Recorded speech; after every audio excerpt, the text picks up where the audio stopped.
Oi, eu sou Marina, eu sou psicóloga e o primeiro livro que eu li em 2025 foi A Canção de Aquiles, que tá na minha lista de objetivos literários esse ano, então fiquei super feliz de concluir essa leitura.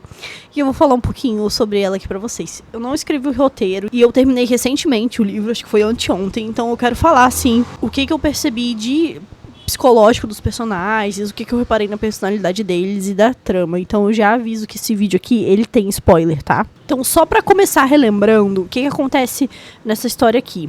Essa história é uma história de romance político com mitologia grega. Aquiles é aquele lá do mito do calcanhar de Aquiles, porém a autora usa o mito original, tá? Porque esse do calcanhar de Aquiles veio depois. Então ele é filho do rei Peleu com a ninfa Maria, né, uma deusa, a Tétis. E o Patroclo, que é o grande amor da vida de Aquiles.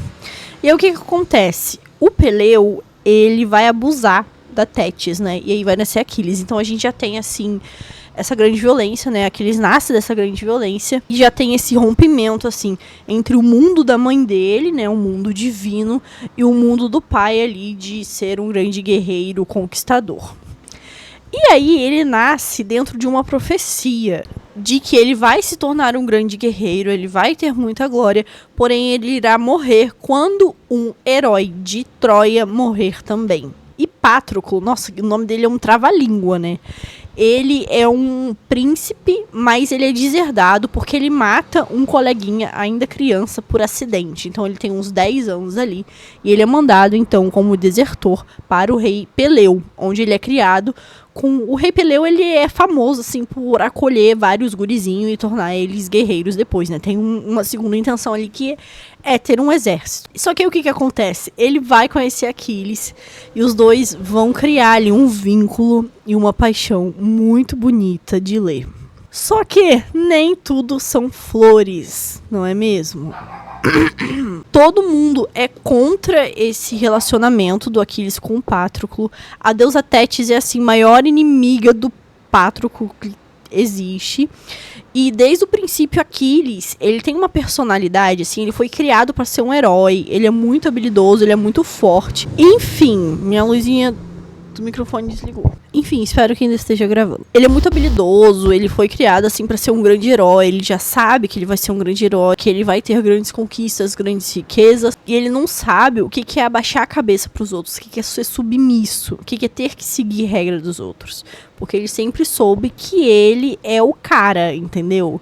Só que é muito bonito que ele não é nada dessa coisa assim de masculinidade que a gente vê. Porque ele diz que o companheiro dele é o Patroclo, que eles dormem juntos, que ele não tá nem aí pro que os outros vão falar. Ele diz que o Patroclo é o grande amor da vida dele. E ponto, né? Não tem discussão. Já o Patroclo, ele teve ali um estresse pós-traumático por conta desse assassinato aí que ele cometeu a um outro amiguinho. E também, ele também nunca foi um filho muito querido pelo pai, né? Então, ele entende que o pai dele iria excluir ele de qualquer forma. Por quê? Porque ele é franzino, ele não tem habilidade. Ele sempre foi excluído pelos outros nesse mundo onde os homens têm que ter músculos e grande porte, grandes habilidades de guerreiro. Então, é uma dupla que me lembrou Heartstopper, tá? Então a gente tem aquele loiro, alto, musculoso e um moreninho franzido ali do lado dele. Essa imagem, gente, eu visualizei eles desse jeito o livro inteiro. E aí eu quero chegar no final do livro, tá? Porque eles vivem muito bem, eles são treinados por Quirón. Ele vive o Aquiles se torna um grande guerreiro. Quirón até diz pra ele, não tem nada pra te ensinar. Então eles vivem ali uma lua de mel nesse lugarzinho aí do Quirón. Patroclo aprende medicina e aprende a ser um cirurgião com Quirón, isso é muito importante. E aí acontece a guerra, que eles têm que ir lá pra Troia. Aquela guerra do cavalo de Troia, que pegam a Helena, e a gente não sabe, será que sequestraram a Helena mesmo? Pra mim, não. Não sequestraram a Helena de jeito nenhum, ela foi porque ela quis, entendeu? Ela quis ver lá, provar os aromas troianos. E aí vem a profecia de que Patroclo vai viver pouco, afinal ele é um mortal.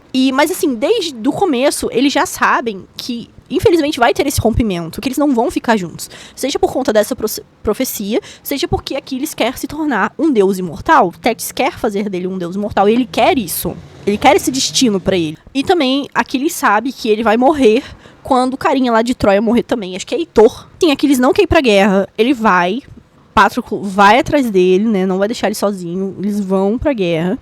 E essa guerra, gente, dura 10 anos. E em momento nenhum, Aquiles abaixa a cabeça pro rei, que é o Agamemnon, um nome bem esquisito, assim. E é aí, gente, é aí que tudo desmorona, tá? Essa é uma história, pra mim, sobre amor e orgulho. Ela fala muito sobre amor e orgulho. E eles criam ali na base de Troia, fora da cidade de Troia, um vilarejo mesmo. Um vilarejo. Aquiles salva muitas mulheres, né? Porque eles saqueiam as cidades, porque eles pegam as mulheres pra ser noivas, né? Esposas, enquanto as esposas de verdade estão lá na casa, né? Deles. Lá na Grécia, né? Porque eles não gostam disso, né? E eu acho interessante que explora esse outro lado de Patroclo. Porque Patroclo, desde sempre, ele teve esse caminho.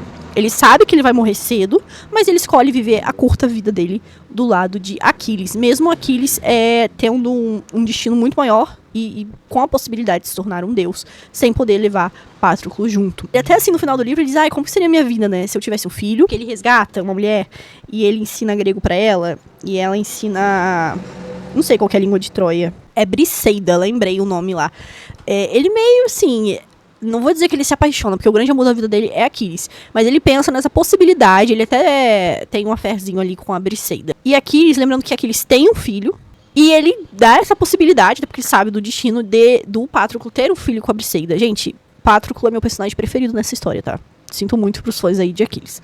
E o que acontece? Todos os deuses são contra essa guerra. Eles estão contra o rei Agamemnon. Apolo fica iradíssimo. Antes dos navios zarparem lá pra Troia, Atena joga ali um negócio que acaba com o vento, tá? E o rei tem que dar a sua própria filha. Ai, gente, isso aí pra mim foi de uma burrice. Porque assim, ele vai pra Troia resgatar uma filha, tá? Helena, né? E daí ele mata outra filha em sacrifício pra Deus Atena abençoar eles, né? Todos os deuses estavam contra essa guerra. Nenhum deus estava do lado de Grécia. E mesmo assim, eles foram lá. Então, assim, desde sempre fadado ao fracasso, né? E o que acontece? O rei pega a Briseida. E Aquiles, como a Briseida é uma posse de Aquiles, ele se revolta e diz que o rei violou a honra dele, por isso ele não vai mais lutar pro rei. E aí fica nisso, né? Nesse orgulho aí. Patroclo é tudo, né? E ele vai lá conversar com Aquiles, porque fica nesse impasse, né? Você vai abrir mão da sua honra, da sua ética, para salvar vários? Ou você, consequentemente, vai se tornar uma pessoa egoísta e vai ficar ali, vai preferir ficar com a sua honra e não ajudar os gregos? E é isso que acontece. Aquiles diz que não vai ajudar o rei. O inimigo de Aquiles, o Heitor, mata Patroclo e Aquiles fica cego de raiva. E aí o que ele faz? Ele não vai vencer a guerra pros gregos. Ele só se vinga do Heitor. Aí sabe o que é triste no final? E que a gente pode fazer um link com preconceito, porque era um casal homoafetivo. É que Aquiles fala que ele sabe que ele vai morrer depois que ele matar Heitor por conta da profecia. Ele fala que ele quer que as cinzas dele sejam enterradas e misturadas junto às de Patroclo. E olha só, Tétis não quer, mas o rei ali faz à vontade. Eu acho que não é nem Peleu. Eu acho que é o que fez o cavalo de Troia. Agora esqueci o nome dele. É o Odisseu. É o Odisseu. É o Odisseu que ganha a guerra com o cavalo de Troia, né? Enterram os dois juntos, fazem um grande monumento lá na praia de Troia pra eles, mas não colocam o nome de Patroclo. E aí Patroclo ele tem que implorar em espírito, porque segundo a crença deles, tem que ter esse ritual, né? Pra ele poder falecer em paz e se juntar do outro lado com Aquiles. Então assim, é muito triste ver o espírito dele vagando, implorando. E por fim, Tétis aceita e escreve lá o nome dele na pedra.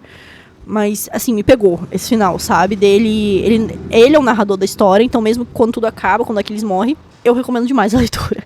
Tudo que essa mulher escreve, assim, leiam, tá? A Madeline Miller, eu acho que ela é francesa. Sabe, é francesa? Não, ela é de Boston. Eu recomendo, tá? A leitura de qualquer livro dela. Seja Circe, seja Galateia, recomendo muito, tá? Eu vou ler tudo que essa mulher escrever. Para aí os adultos que na adolescência leram Percy Jackson, são fãs de Percy Jackson, Madeline é perfeita pra gente. Comentem o que vocês acham do livro. Eu acho que dá pra gente entender bastante, né? O lado psíquico, tanto de Aquiles quanto de Patroclo, fica bem marcado isso. Que Aquiles fica preso nesse papel de herói e que ele acaba se tornando egoísta por si só.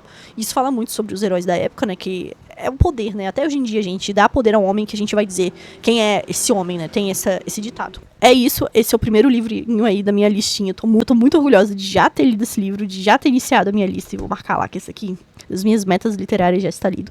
Eu acho que agora o próximo da lista vai ser Vidas Secas. Eu acho. Comentem o que vocês acham. E até o próximo vídeo, não esqueçam de se inscrever. E caso você queira ler do meu Clube do Livro comigo, o link vai estar aqui embaixo, tá? Esse mês, em janeiro, a gente tá lendo A Cabeça do Santo, da Socorro Racioli. É um livro brasileiro muito engraçado, muito divertido. E tchau!